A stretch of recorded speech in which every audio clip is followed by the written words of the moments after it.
저희들이 지난주 로마서 6장 1절에서 14절 말씀을 통하여서 하나님의 은혜를 통하여서 하나님의 은혜의 복음이 선포될 때 나타날 수 있는 비정상적인 믿음인 방종주의 믿음에 대해서 살펴보았습니다. 여러분, 방종주의적 믿음이 제가 뭐라고 말씀드렸습니까? 방종주의 믿음이라는 것은 구원의 받음에 있어서 인간의 행위와 공로가 전혀 포함되어 있지 않기 때문에, 한 번 받은 구원은 영원한 구원이기에, 구원은 이미 따놓은 당상이기에 이제부터 내가 내 육체가 원하는 대로 죄를 짓고 살아도 된다라는 거짓 믿음입니다. 지금 이것이 한국교회를 영적으로 어지럽히고 있는 구원파라는 단체가 가진 믿음입니다. 그런데 아십니까? 우리가 정통교회에서 방종주의적 믿음을 가진 구원파를 이단이라고 규정하지만, 사실 정통교회 안에 이러한 가짜 믿음, 거짓 믿음, 방종주의적 믿음을 가진 사람들이 구원파 교회를 다니는 신도보다 훨씬 더 많이 있다는 사실을 아십니까? 풀러신학교 김세웅 교수는 그의 책 칭의와 성화라는 책에서 한국교회를 다음과 같이 진단하고 있습니다. 한국교회에서 흔히 듣는 복음은 우리는 은혜로 믿음으로 이미 의인이라고 칭함받았고 그것은 최후의 심판 때 확인되게 되어 있다. 그러니 그냥 구원의 확신을 가지고 아무렇게나 살아도 된다라고 가르치고 있다. 이렇게 많은 한국교회에서도 암암리에 구원파적 복음을 선포하고 있다. 그리고 이러한 결과 성도들의 삶에서 윤리가 나올 수 없다라고 했습니다. 현재 한국교회의 상황을 김세웅 교수가 정확하게 진단했다라고 저는 보고 있습니다. 지금 적지 않은 한국교회 강단에서 예수를 믿는 믿음만 가지고 구원의 확신만을 가지고 있다라면 어떻게 살아도 된다라는 뉘앙스의 거짓 복음인 구원파적 복음이 선포되고 가르쳐지고 있습니다. 그 결과 예수 믿어 칭의받은 구원받은 자로서 필연적으로 나타나야 할 예수님을 닮아가는 거룩한 성화의 삶이 나타나지 않는다는 겁니다. 하나님의 나라의 백성이 된 자로서 하나님의 나라와 그의 의를 구하는 삶, 이 땅에서 하나님의 나라의 확장과 또한 하나님의 나라의 헌법인 하나님의 말씀의 순종이 나타나지 않고 있다는 겁니다. 또한 예수를 믿고 그리스도인이 되어도 그 삶의 윤리와 도덕 수준이 세상 사람들과 별반 다를 바가 없으며 전혀 구별이 되지 않는 것이 지금 한국교회의 현실입니다. 이러한 현상이 일어나는 중요한 원인 중 하나가 한국교회 강단에서 예수를 믿는 믿음만을 가지고 구원의 확신만을 가지고 있으면 어떻게 살아도 된다라는 구원파적, 방종주의적 복음이 선포되고 가르쳐지고 있기 때문입니다. 여러분, 이러한 가운데서 저는 우리 교회 강단에서만은 순전한 예수 그리스도의 복음만이 선포되고 가르쳐지길 원합니다. 예수께서 나의 죄를 위하여 죽으셨고 부활하셨다는 사실을 단지 우리의 머리로 지적으로 동의한다고 했어. 단지 내가 구원의 확신을 가지고 있는다라고 해서 구원을 받는 것이 절대 아니라는 겁니다. 교회를 10년, 20년, 30년 교회의 연수가 많아졌다라고 해서 구원을 받는 것도 아니고요. 물세례를 받고 직분을 받는다라고 그 직분 자체가 우리를 구원을 받게 하는 것도 아니라는 겁니다. 또한 자기 나름대로 열심히 교회에서 봉사하고 섬겼다라고 해서 그 섬김과 봉사가 우리로 구원으로 인도하는 것도 아니라는 겁니다. 여러분, 구원은 나의 죄를 위하여서 십자가에서 죽으신 예수님을 인격적으로 믿을 때 그 믿음만이 구원을 얻게 합니다. 구원은 예수님을 나의 죄에서 구원해 주시는 구세주와 또한 내 인생의 주인, 내 인생의 주인으로 삶을 때, 주인으로 삶을 때, 주님으로 삶을 때 그 믿음이 구원을 받게 하는 겁니다.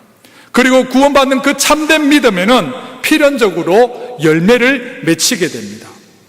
예수님을 닮아가는 거룩한 삶, 성화의 삶이 나타나게 되어 있습니다. 그리고 이 땅에서 하나님의 나라의 확장과 주님의 몸된 교회가 건강하게 세워지는데 헌신하고 봉사하게 되어 있습니다. 함께 같이 해보시겠습니다. 칭의는 뿌리이고 성화는 열매입니다. 성화는 열매입니다. 이 뜻이 뭐라고 했습니까? 참된 믿음으로 예수를 믿어 칭의되어 뿌린 믿음이, 칭의가 살아있다라면, 칭의된 구원받은 그리스도인의 삶에는 거룩한 삶, 성화의 삶을 필연적으로 살아가게 되어 있다는 겁니다. 예수님을 인격적으로 영접하기 이전에는 습관적으로, 의도적으로 죄를 인조이하면서 즐겼다라면, 예수를 믿어 칭의되어 구원받은 성도라면 이제는 이전에 즐겼던 죄된 일들을 멀리하게 되어 있고요, 싫어하게 되어 있다는 겁니다. 이것을 오늘 본문에 나오는 말로 한다면 21절에 너희가 그 일을 부끄러워한다라고 말했던 것처럼, 이전에 즐겼던 죄된 일들을, 예수를 믿은 후에 그 일들을 부끄러워하는 것입니다. 그러므로 만약 어떤 사람이 자기는 예수를 믿어 칭의되었고 구원받았고 또한 내가 구원의 확신을 가지고 있다라고 입으로 말을 하더라도, 예수를 믿은 후에 어떤 시간을 지났어, 1년, 2년, 5년, 10년 이렇게 시간을 지나는데도 거룩한 삶, 성화의 삶이 그 삶에 보기가 힘들다면, 이전에 즐겼던 죄된 일들을 아무런 부끄러움 없이 때로는 당당하게 행하는 사람이 있다라면, 그 믿음은 야고보서 2장 17절에서 말씀하는 것처럼 그 믿음은 실상은 죽은 믿음, 구원으로 인도하지 못할 거짓 믿음일 가능성이 아주 높습니다. 여러분, 하나님의 은혜의 복음을 육체가 죄를 짓는 기회로 삼는 방종주의적 믿음을 갖지 않기를 원합니다. 하나님께서 구원하신 목적대로 우리가 이제는 예수님의 인격을 닮아가는 거룩한 삶, 성화의 삶을 살아갈 수 있기를 원합니다. 또한 이 땅에서 하나님의 나라의 확장과 주님의 몸된 교회가 건강하게 세워지는데 우리가 열심을 다하여서 헌신하고 봉사할 수 있기를 원합니다. 이것이 하나님께서 우리에게 원하시는 삶입니다. 오늘 본문 또 지난주에 이어서 은혜 안에 있는 그리스도인들이 왜 죄 안에 살 수 없는가에 대해서 말씀하고 있습니다. 우리가 지난주 본문에서 로마서 6장 1절에서 14절 말씀을 통하여서 은혜 아래에 있는 그리스도인이 왜 죄 안에 살 수 없다라고 말씀하고 있습니까? 그 이유는 우리가 예수를 믿어 그와 연합하였기 때문입니다. 성령 세례를 받아서 예수와 연합하였다는 것에는 두 가지 차원이 있다라고 했습니다. 첫째는 성령 세례를 받아 우리가 물에 잠길 때 우리는 예수의 죽음과 장사됨에 연합하게 되었습니다. 예수께서 십자가에 죽으실 때 나의 옛자도 십자가에 못 박혔습니다. 그래서 죄의 권세, 죄의 통치, 죄의 지배에서 이제는 결정적으로 해방되었다는 겁니다. 죄와는 단절되었다는 겁니다. 이제는 죄와 우리가 아무런 상관이 없게 되었다는 겁니다. 그러므로 죄와 단절되고 죄와 해방된 의인된 신분된 그리스도인이 그 신분상 아무런 죄책감 없이 의도적으로 지속적으로 죄를 지으면서 그 죄를 인조이하면서 살아갈 수 없게 되어 있다는 겁니다. 물론 우리 그리스도인들도 죄를 범할 수 있고 또한 범하지만 우리가 죄에 굴복할 때, 죄의 유혹에 넘어갈 때 우리는 불쾌해하게 됐고 비통해하게 되어 있습니다. 그래서 반드시 우리가 회개하고 주님께 돌아왔어 하나님께서 우리를 구원하신 목적대로 거룩해져 나가는 성화의 삶, 선한 일을 감당하게 됩니다. 둘째는 세례를 받고 그 후에 물에서 올라올 때 우리도 예수와 함께 부활하였기 때문에 우리가 죄 안에 거할 수 없다라고 했습니다. 그래서 본문 13절에 어떻게 말씀하고 있습니까? 사도 바울이 너희 지체를 불의의 무기로 죄에게 내주지 말고 오직 너희 자신을 죽은 자 가운데서 다시 살아난 자 같이 하나님께 드리며 너희 지체를 의의 무기로 드리라고 한 것입니다. 여기서 오직 너희 자신을 죽은 자 가운데서 다시 살아난 자 같이라는 이 의미는 뭐냐면 부활한 자 같이, 다시 부활한 자 같이 너희 몸을 하나님께 드리라는 겁니다. 우리 그리스도인의 삶은 예수 믿어 칭의되어 이 땅에서 지금 성화의 삶을 살아가고 있습니다. 우리의 몸이 부활하여 영화의 삶은 아직 우리가 경험하지 못하였습니다. 우리의 몸이 부활하는 것은 예수께서 재림하실 때 일어날 미래적 사건입니다. 사도 바울이 여기서 강조하는 것은 앞으로 미래에 일어날 사건인 우리 몸이 부활하여 영화된 삶을 현재 이 시간 성화의 과정에서 미리 앞당겨서 너희 몸을 하나님께 드리라는 겁니다. 다시 말해서 미래에 있을 천국의 경험을 앞당겼어 이미 완전히 죄가 없는 자같이 현재 이 시간 너희 몸을 하나님께 드리라는 겁니다. 여러분, 이 얼마나 급진적이고 파격적인 말씀입니까? 우리 하나님이 믿음으로 칭의되어 구원받은 성도인 저와 여러분에게 바라는 삶의 수준은 뭐냐면 우리 가운데 여전히 잔존하는 죄성에 끌려다니면서 괴로워하고 힘들어하는 수준이 아니다는 겁니다. 하나님께서 우리에게 원하시는 순전은 천국에서 우리의 영뿐만 아니라 우리의 몸이 함께 부활한 것처럼 지금 현재 이 시간에 성령의 능력을 의지하여서 죄가 하나도 없는 자같이 완전한 자같이 영화된 자같이 살아가라는 것입니다. 그러므로 오직 은혜로 구원받은 성도들은 죄가 우리의 몸을 지배하고요, 죄가 우리를 통치하게 하고요, 죄가 우리를 다스리게 해서는 절대 안 된다는 겁니다.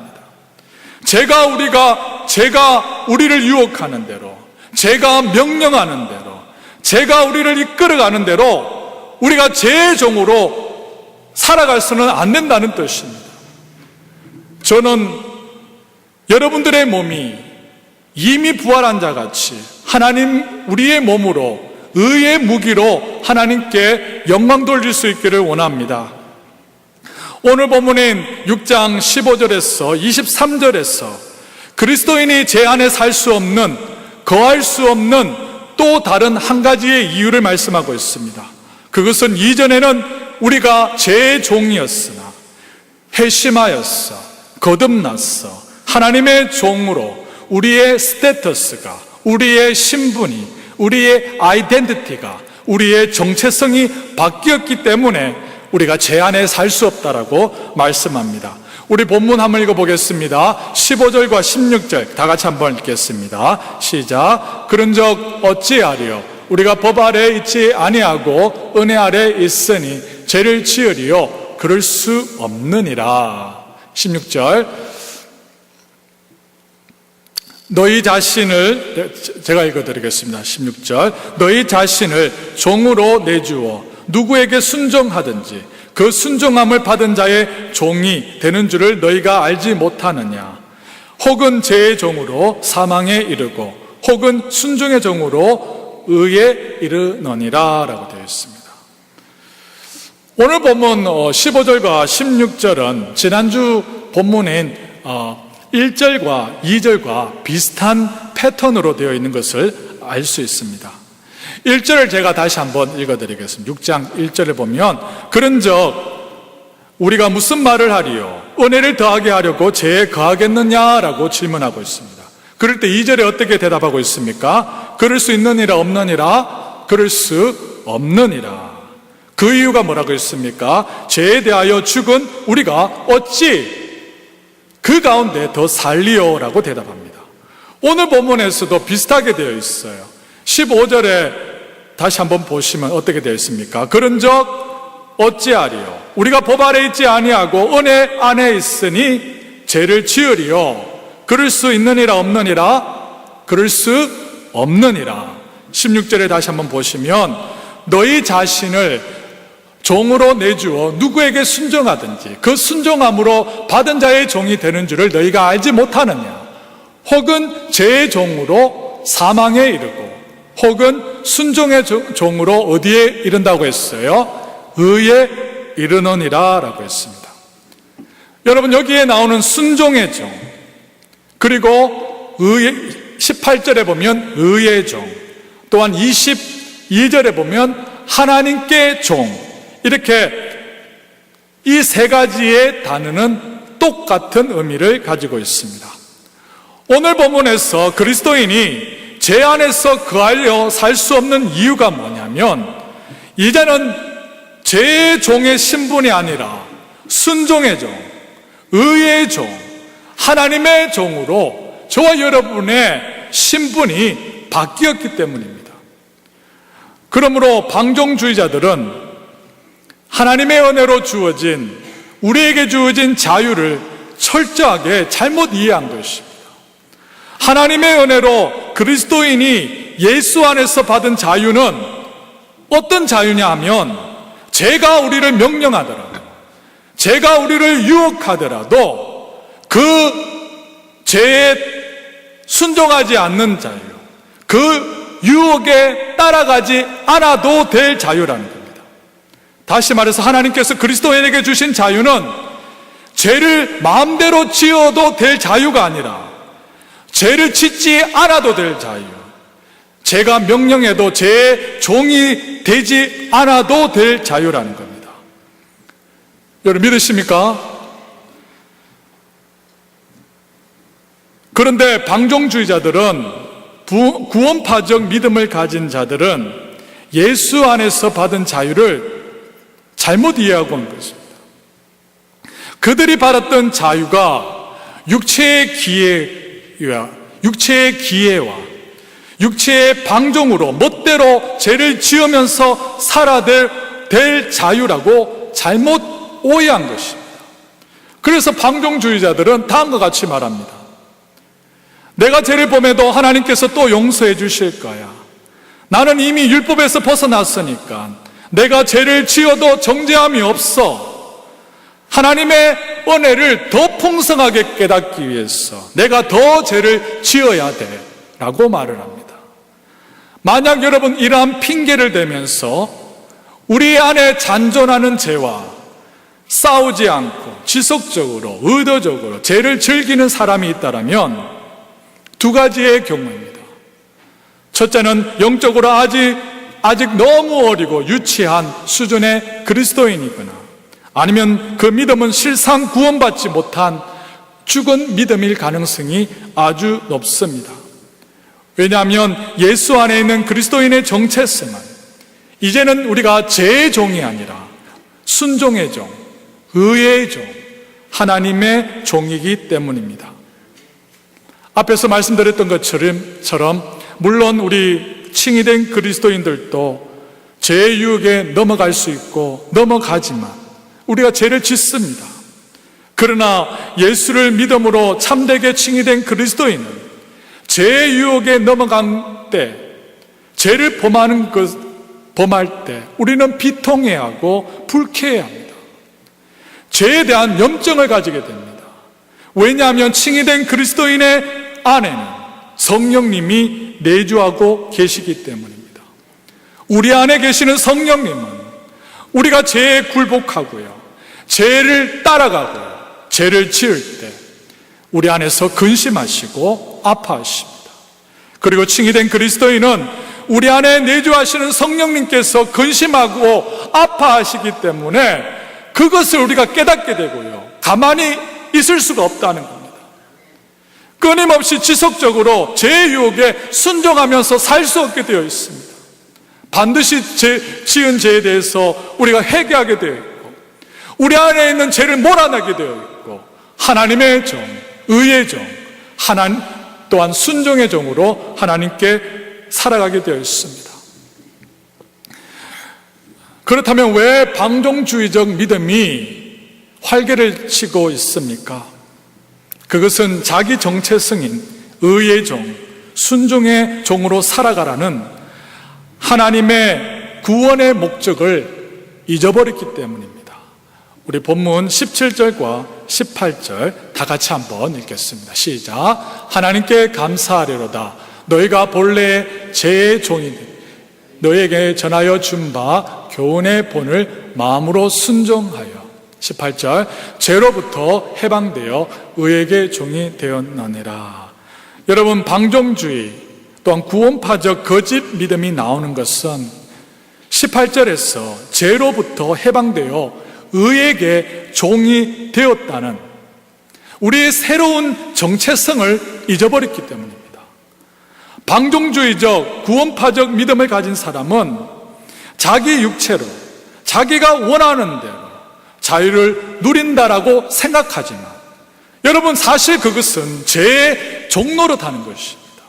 그 결과 사망에 이른다라고 성경은 말씀하고 있습니다.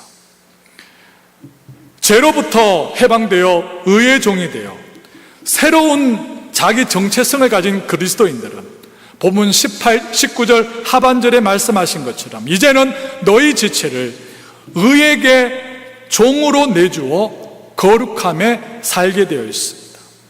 우리의 지체로도, 여러분, 우리의 몸으로도 의의 종으로 거룩하게 살아가게 되어 있다는 겁니다. 의의 종이 된 그리스도인 된 저와 여러분들은 마음으로 순종한 복음을 이제는 우리의 몸으로 또한 우리의 지체로도 순종해야 될 줄 믿습니다. 왜냐하면 그리스도인의 신앙은 단지 입으로 하는 신앙이 아니라, 단지 머리로 생각으로 하는 신앙이 아니라 전인적인 신앙이기 때문입니다.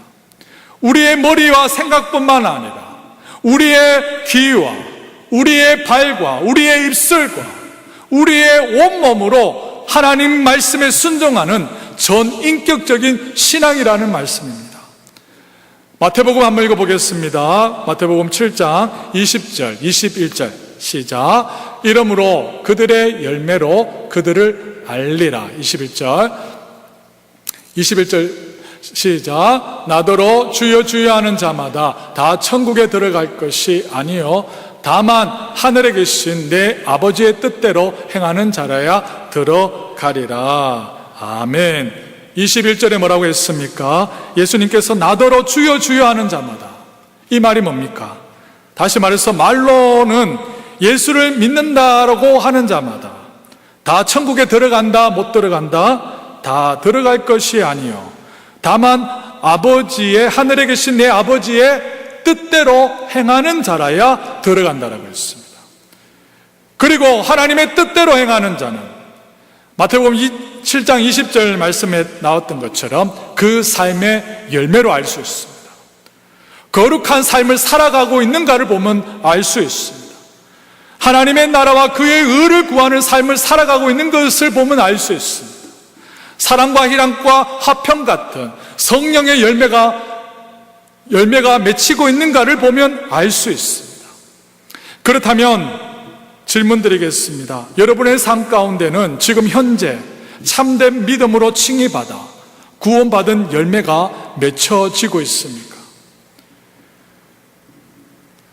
우리는 우리의 눈으로도, 우리가 눈으로 보는 것을 통하여서도 거룩한 열매를 맺혀야 됩니다. 아무거나 보면 안 된다는 겁니다. 하나님께서 기뻐하시는 것을 봄으로 거룩한 열매를 맺어야 된다는 겁니다. 엄난하고 더러운 것을 우리가 보면 안 된다는 겁니다. 우리의 입술로 나오는 언어를 통하여서 우리가 거룩한 열매를 맺어야 됩니다. 우리의 입술이 남을 험담하고 남을 정죄하는데 사용되어서는 안 된다는 뜻입니다. 우리의 입술이 남들을 칭찬하고 남을 위로하고 하나님께 영광 돌리며 찬양하는데 사용되어야 된다는 겁니다. 우리의 발로 영광을 돌려야 됩니다. 우리가 가는 곳 그 장소를 통하여 거룩한 열매를 맺어야 됩니다. 그리스도인이 가지 말아야 할 장소에는 절대로 가면 안 된다는 겁니다. 이렇게 우리의 몸의 지체로 죄의 종으로 드리지 말고 순종의 종으로, 의의 종으로 드려져 진정으로 하나님께 영광 돌릴 수 있기를 원합니다. 저와 우리 모두가 우리가 보고 듣고 말하고 먹고, 여러분 우리가 가는 곳을 통하여 우리의 몸을 통하여 우리의 지체로 하나님께 영광 돌릴 수 있기를 원합니다. 오늘 우리 이제 로마서 6장을 마무리하면서 우리 마지막 절 23절을 같이 한번 읽어보겠습니다. 23절입니다. 시작. 죄의 삭은 사망이에요. 하나님의 은사는 그리스도 예수 주 안에 있는 영생이니라. 아멘.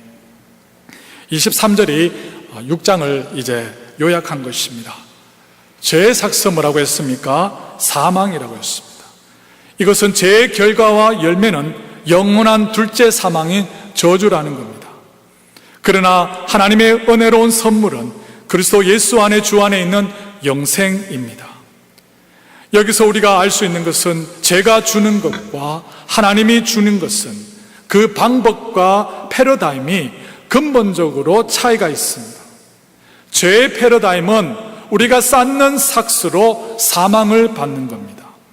그러나 하나님의 패러다임은 우리가 한 것이 아무것도 없는데, 우리가 받을 자격이 없는데 거저 받는 선물과 같은 것입니다. 저와 여러분이 마땅히 받아야 되고 결정된 것이라고 한다면 그것은 죽음이고 사망입니다. 그와 반대로 영생은 완전히 값없이 주시는 전적으로 가분한 하나님의 은혜라고 말씀하고 있습니다. 이러한 선물이 주어진 유일한 근거가 뭐냐면 그것은 그리스도의 십자가의 속죄의 죽음과 부활입니다. 그리고 그 영생을 우리가 받아들일 수 있는 것은 우리가 믿음으로 예수와 인격적으로 연합하는 것입니다. 여러분, 저와 여러분들은 믿음으로 예수와 연합한 자입니다. 예수의 죽으심과 장사됨에 우리는 연합하여 우리는 죄에 대하여 이제는 죽었습니다. 예수가 부활한 것 같이 나도 하나님께 대하여 부활하였습니다. 그러므로 예수 안에서 우리가 받은 자유를 죄를 짓는 방종의 기회로 삼지 않기를 원합니다. 죄의 삭은 사망이라고 말씀한 것처럼 여러분, 이것이 죄의 종노릇하는 것이고 죄의 종노릇의 마지막은 사망인 것입니다. 그러므로 예수를 믿어 죄에 대하여 우리가 죽었을 뿐만 아니라 거기에 머무른 것뿐만 아니라 이제는 하나님에 대하여 부활한 자로서 이제는 순종의 종으로, 의의 종으로, 하나님의 종으로 살아갈 수 있기를 원합니다. 이것이 은혜로 예수 그리스도를 믿는 믿음으로 구원받은 저와 여러분이 살아가야 될 삶인 줄 믿습니다. 이러한 은혜가 저와 여러분 가운데 있기를 원합니다.